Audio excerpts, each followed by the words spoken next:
Story County, helping build Nevada's future.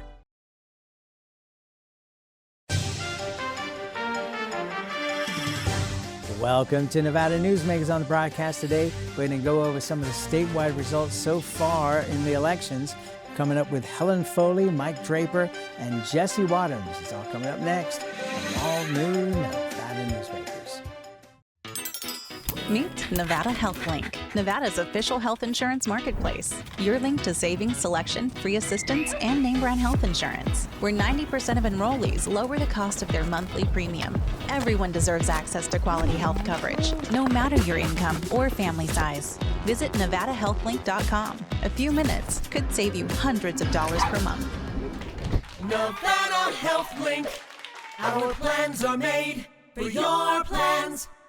Like a traditional handmade basket, retail is woven into the fabric of life in Nevada. From big box to mom and pop, retail supports our communities in countless ways. Jobs for the disabled, team uniforms for kids, help for the elderly, and so much more. Retail employs over 1 in 10 workers. Retail supports Nevada, and we support retail. RANNV.org. 2025 is bringing big changes for Nevada businesses. If you have more than 5 employees and have been operating for 3 years or more, you must now comply with new state retirement plan mandates. The Vegas Chamber 401k plan makes it easy, offering a proven, customizable, and cost-effective plan for employers and employees to save with tax advantages. Visit vegaschamber.com to explore options and see how the Vegas Chamber can help you start saving for your future. The Nevada Builders Alliance has been protecting the interests of the construction industry for over 50 years. Our programs save members thousands of dollars every year and allow them to provide much-needed benefits to their employees. Our industry also allows Nevada to grow. If you're thinking about a career in the construction industry, reach out. And if you haven't thought of a career in construction, what are you waiting for? We are the Nevada Builders Alliance. This is Nevada Newsmakers with host Sam Shad on No Holds Barred Political Forum. Now, from the Nevada Newsmakers broadcast headquarters, here is Sam Shad. And back on Nevada Newsmakers, we are taping this the morning of June 10th, which means that all the election results are not finalized yet, but we have a great Power Pundit panel here to discuss it. Helen Foley is here, the president of Foley Public Affairs. Mike Draper is partner with Argentum Partners. And Jesse Wadhams, we congratulate you on Wadhams Advisors. Thanks, Sam. Great to have you all here. Okay, biggest surprise of the night, Helen? How easily Nicole Cannizzaro won. I had heard that race would be much closer against Zach Conine, and it wasn't. She handily defeated him. I was sorry that they ran against each other because they were two excellent candidates. We couldn't have gone wrong with either one, but congratulations to Nicole, and she'll do extremely well in the general. Mike, I just thought that the TV commercials were just so ugly.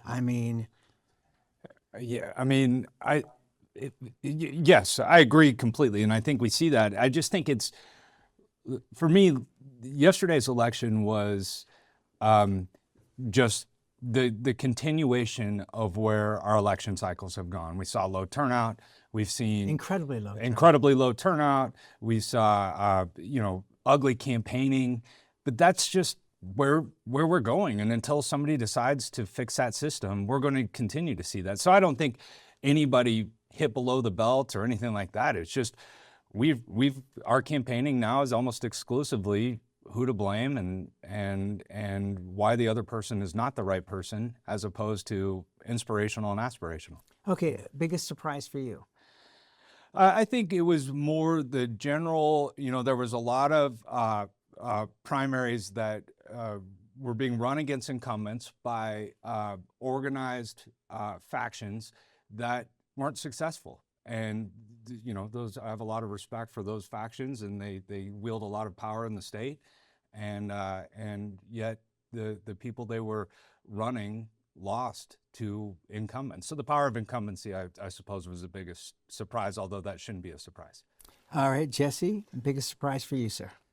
Just to dovetail on what Mike said, I think particularly on the Democratic side, what was surprising was that it wasn't terribly surprising in that, the power of incumbency, electability seems to be where Democrat voters generally are. And then I guess I was really surprised with the Republicans being surprising and kind of moving further to the right in a lot of their candidate choices. So what that says about our electorate, I don't know, but that's what kind of I took from from this election, is that I was surprised on one side because it didn't do the thing I thought it might, and the other side did the opposite. Helen, are you surprised at the power of Donald Trump in this election cycle, where James Settlemyre, basically the homeboy, has somebody who comes in from southern Nevada and ends up taking CD2? On the Republican side in the primary, obviously. I'm a Democrat. I love Teresa Benitez Thompson. I think she's got an excellent chance in the general, primarily because there are still a lot of independents. In Nevada, 27% of the electorate are Democrats, 27% are Republicans, and 38% are independents. 200,000 voters out there are independents. Now, will they vote? That's another story. Some of them became voters because they registered their car and decided to just register as an independent. But there's an opportunity there. Getting back to Settlemyre, I think he's been one of the greatest public servants that our state has seen. When he was in the legislature as a state senator, I could not tell whether he was a D or an R. He was a good government legislator, kind of like Pete Gogachia, a good legislator who would listen to ideas and concepts and decide what was just and what was fair. And then he went on to be head of Department of Conservation and Natural Resources. Well, I can't think of better qualifications to get in there and really help Nevada's ranchers, all of those people in the rural areas who really need BLM issues resolved, water rights issues, all of those things. He could have done that. And he had the endorsement of the governor, of the former Congressman Amadei. He should have been handed that primary. And then here comes this guy who comes up and rents a house with campaign funds from Southern Nevada, doesn't talk about anything except being a suck up to Donald Trump and do whatever Donald Trump wants. Nobody knows what he's done except has been in the military. He doesn't know Nevada. And Donald Trump, congratulations, he won. But I think it's a sad loss for Republicans in northern Nevada. All right, so Mike, what does that say about CD2 as a district now, and how it's going to get played in the general? Because, it's always been the rurals and then what happens in Washoe. In the urban areas. How does this play out? Well, some of it's going to be dictated by turnout. A lot of it's going to be dictated by turnout. Rurals continue, and if they, yesterday they continued to punch above their weight. If they continue to punch above their weight in the general, like they have in previous general elections, that's obviously going to probably be in favor of Flippo. I think what I looked at yesterday in CD2 is the moderates were left behind. And that's not uncommon in a primary, but more so than ever, moderates were left behind. And so now moderates have a choice of someone who positioned themselves as a very far-right candidate and someone who is a moderate Democrat. So moderate Republicans are going to have a choice to make.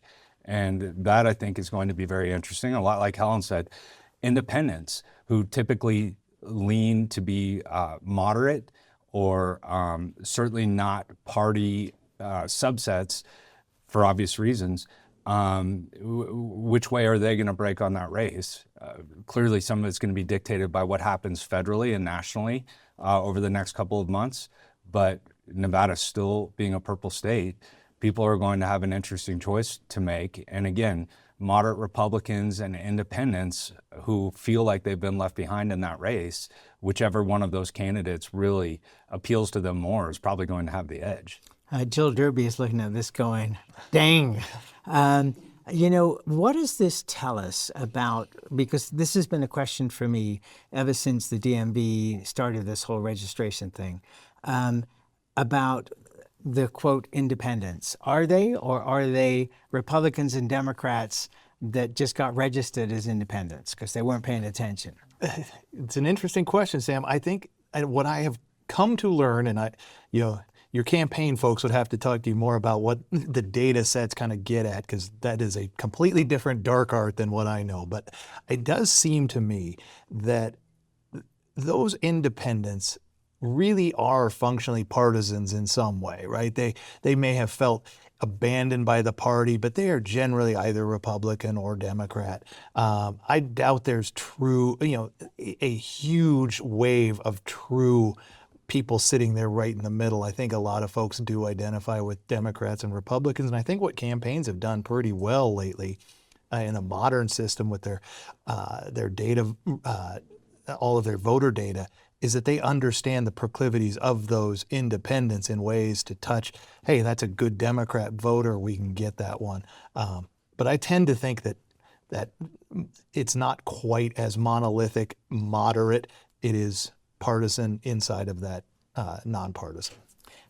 Helen, did you think that Teresa Benitez Thompson, certainly was a fighting tiger in this, but did Greg Kidd kind of lay back instead of, he didn't put the money in he put in the last time, and he wasn't particularly aggressive in the debate on this show with her. He and Kathy Durham. He said that he was in this race because he liked meeting people. It didn't seem like a big campaign slogan. Well, no, and I think it's tough to run a race against TBT, Teresa Benitez Thompson, because she's such a wonderful person. He put all of his own money in. He didn't have a lot of natural support and financial support from people. He didn't need it because he's extremely wealthy. That right now, because of what's happened with the shift in the haves and the have-nots, people are a bit irritated with the extremely wealthy people buying offices. And I think that's how they felt about him. Do you feel the same way, Mike? Yeah, I think it never helps when you lose a race and then turn around and run again. And I think that once you start down that slope, it's hard to pivot and course correct. And I think just being nice or trying to be nice is not enough to win a race. I think still people are motivated by issues. We're Nevadans too. And I think being Nevadan and establishing yourself as a Nevadan is important to a lot of the electorate. On the other hand, you look at CD3, Marty O'Donnell didn't win by not putting in a ton of money. Well, yeah, I think, again, that's another one that shows that Trump endorsement in Republican primaries is still very valuable. And it'll be interesting. I think some of these candidates, I don't know much about Marty O'Donnell other than I have heard his music when I played Halo. I think he'll be an interesting candidate. I think it's still an uphill battle. All right, let's take a break and we'll come back much more on the primary election after this timeout.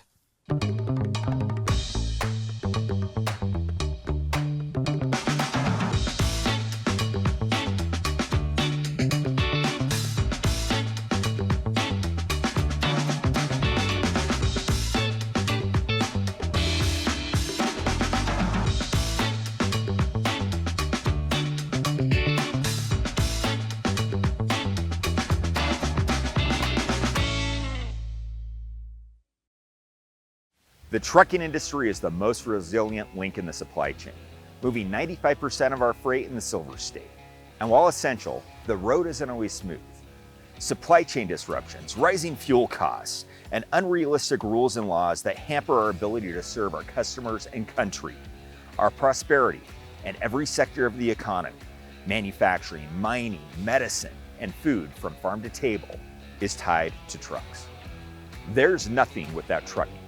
Stack up the wins during Carson Valley Inn's Summer Toys and Big Cash giveaways. Cash drops every Thursday and Saturday with over 450 winners. Plus, win a new side-by-side or $12,000 in cash at each event. Free wheels, free play, and bigger thrills. Only at Carson Valley Inn. At Nevada Urban Indians in Reno, your health is our priority. Our medical clinic welcomes everyone. We accept all insurances, ensuring quality care is within reach. Nevada Urban Indians, your partners in health. You're in trouble with the law. It's easy to think you'll lose everything, but there is hope. I'm attorney Warren Johnson. Your first step is to hire a serious attorney with the experience to successfully navigate the legal system for you. Sometimes hope means addiction treatment instead of jail, and making sure you're treated fairly. Sometimes hope means fearless trial attorneys will stand up to the government when they get it wrong. Call or text Warren Johnson Law. We'll make a plan. You'll take back your life. This is Nevada Newsmakers. And back on Nevada Newsmakers, we continue our conversation with Helen Foley, Mike Draper, and Jesse Wadhams. I was kind of shocked that Irina Hansen didn't do better against Joe Lombardo. I'm kidding, of course. The Lombardo campaign not only spent a ton of money, the PACs associated with him spent a ton of money, and they have been supporting this show as well, so I'm not complaining about that. But there was no chance for anybody else. No, those are the kind of numbers you get in Iraq when you're electing Saddam Hussein. It's going to be an impressive win for the sitting governor. And that's the first time that Saddam Hussein has come up on this show. Well, you know, I have my moments, Sam. Not many, but I have them. You're not going to be doing any campaign ads anytime soon, though. Okay, Mike. And no surprise really with Erin Ford, although Alexis Hill really worked her butt off in this campaign. And my question from the beginning was, why? What was she aiming for? She said all along she was aiming to win, but obviously that turned out not to be the case. Yeah, I think sincerely that she and her team thought that there was a path to victory. I also think that it's not hard to see why candidates feel that right now, because people are unhappy. People want different. At least they say they want different. They want change. And so when someone comes in and says, I've got ideas that are different, I think these are more populist ideas and things like that, certainly there's got to be a sense of there could be a path to victory. I think, though, the mechanics of a campaign make that very difficult. Money, name recognition, those kinds of things. And I think Alexis showed very well for herself. She worked really hard, and I think, but I don't think there was ever really a question that it was going to be the Attorney General coming out of that primary. Helen, a ton of money, not only raised in the state, but coming into the state in the primaries. You know, I have been told right here on this program by fundraisers that to expect a ton more money coming in. Nevada will be a big state in play this year. Oh, it certainly will. You know, and as far as Alexis Hill is concerned, I'm here in Southern Nevada. Nobody knows her. We don't know anything about her. There weren't any ads on television about her. Erin Ford was able to get the endorsements of the congressional delegation, almost all of the Democrats in the legislature. He had a machine. He worked hard, but he was destined to win that primary. And unfortunately, although some of my friends in Northern Nevada really like Alexis Hill, the rest of the state didn't know her. You know, it was interesting in talking to Democrats who were out walking, campaigning. They were saying that they really didn't feel that the campaign against Erin Ford, with the amount of time out of office, the campaign was saying vacation. He was defending it as going to all these different, attorney general meetings across the country and in other countries, but it didn't stick. It'll be, and I think in a Democratic primary, it probably wouldn't terribly stick. We'll see how it does in a general election. But I tend to think, and I might kind of hit on a point that I think is really interesting and I think is important, is I think voters like the idea of having some outsider. There are a lot of good talking points about, hey, we need to change things up. But when you get down into the ballot box, it does come down to, okay, this person is more electable. This person is more where I want to be. It's a little bit, so when you get into the booth, it seems like you kind of go with the safer choice. But I do think those conversations, I think that pathway that Mike talks about is where you see that, there's a populist sentiment. There's an economic development sentiment. I think that'll be all very interesting, and how that plays in the into the general, I think will be fascinating. Voters say they want change when they're sitting around the coffee table, but I think when they get to the ballot box, they're scared of change. All right. Also, there's a lot of people that meet with me, and I'm sure with you guys, to get suggestions in terms of, who to vote for. And I just try to do the Tim Russet and give them all options, a wide spectrum of choices. But I'm finding at the end of the conversation that people are still saying, yeah, well, I'm going to vote the straight D ticket or the straight R ticket, which in a way kind of surprises me, being that we're a purple state and we've done split tickets. Yeah. Again, I mean, in general, I totally agree with you, Sam. We're still talking about primary elections. And, 2 years ago, you and I were sitting here talking about open primaries and things like that. All the data shows that people still feel disenfranchised. They feel like they're voting out of fear more than inspiration or aspiration, things like that. So when you talk about voting the ticket, the primaries are really the most ardent members of the party that are generally voting. So they're in all likelihood going to vote the ticket. The general election, we're seeing a little bit more deviation from that, people bouncing across parties and things like that. And who knows if that trend will continue. I do think we're a purple state. I do think we see that a little bit more than a lot of other states, but still, things like endorsements carry a lot of weight. I'll tell you, I have a 19-year-old, yesterday was his first election, and we sat and went through his sample ballot, and I told him I was not going to tell him who to vote for, and tried to explain to him who each of the candidates were and let him make a decision.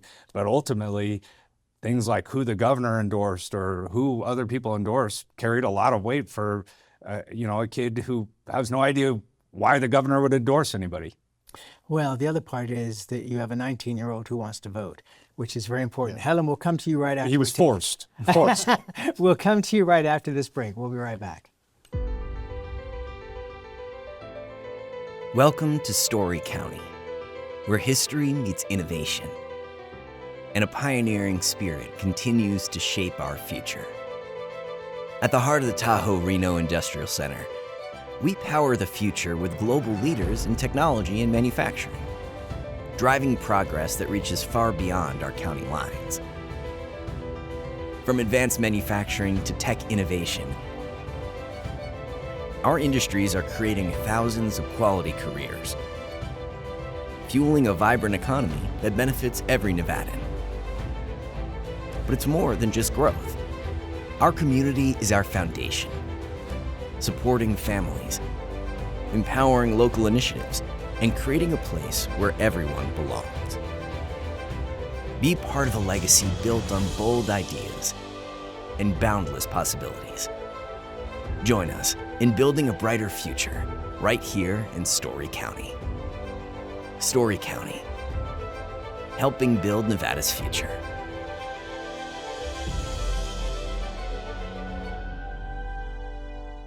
As you know, Reno is booming.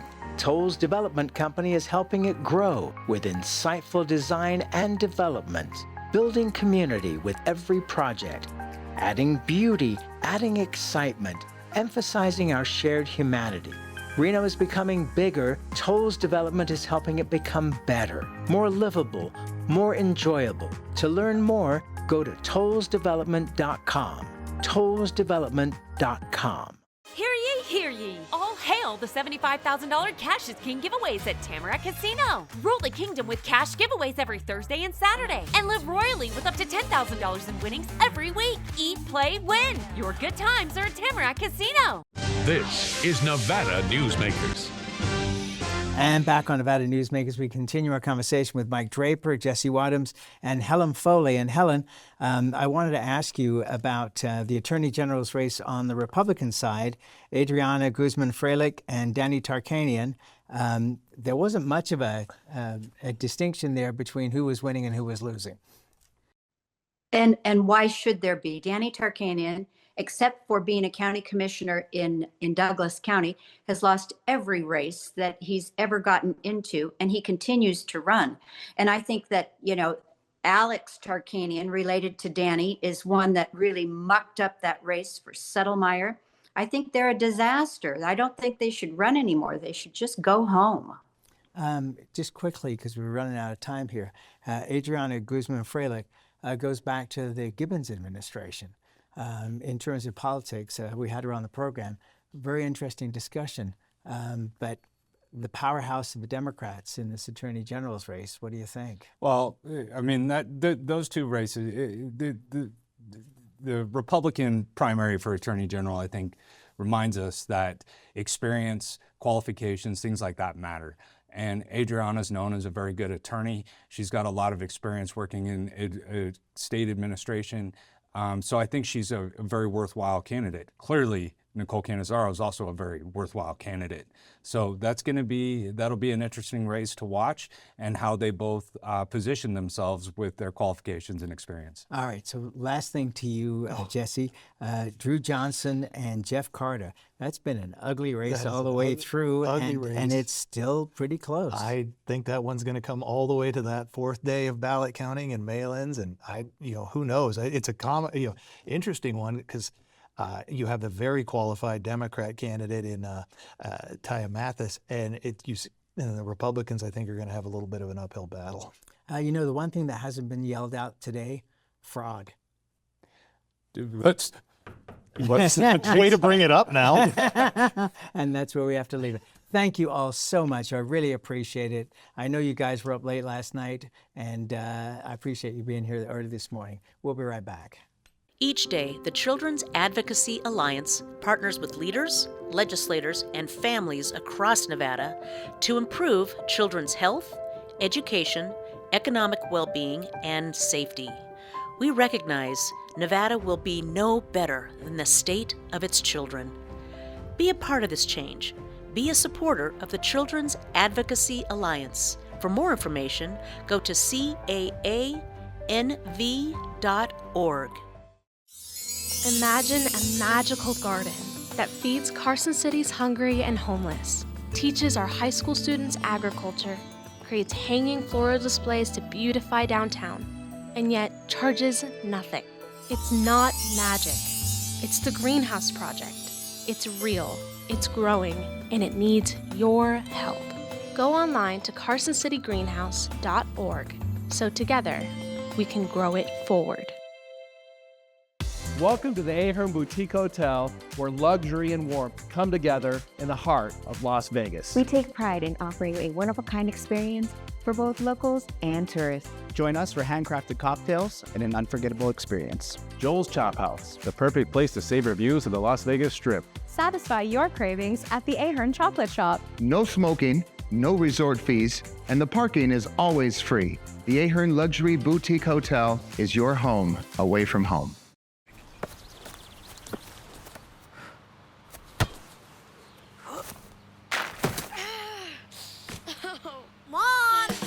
It happens, and when it does, there's UMC Quick Care. Thanks for watching Nevada Newsmakers. You can catch up on the last 24 years of Nevada Newsmakers by going to our website. Over 2,600 shows available there. Plus, you can also download audio and video podcasts and watch us on YouTube. We'll see you on the next broadcast. Thanks for watching Nevada Newsmakers.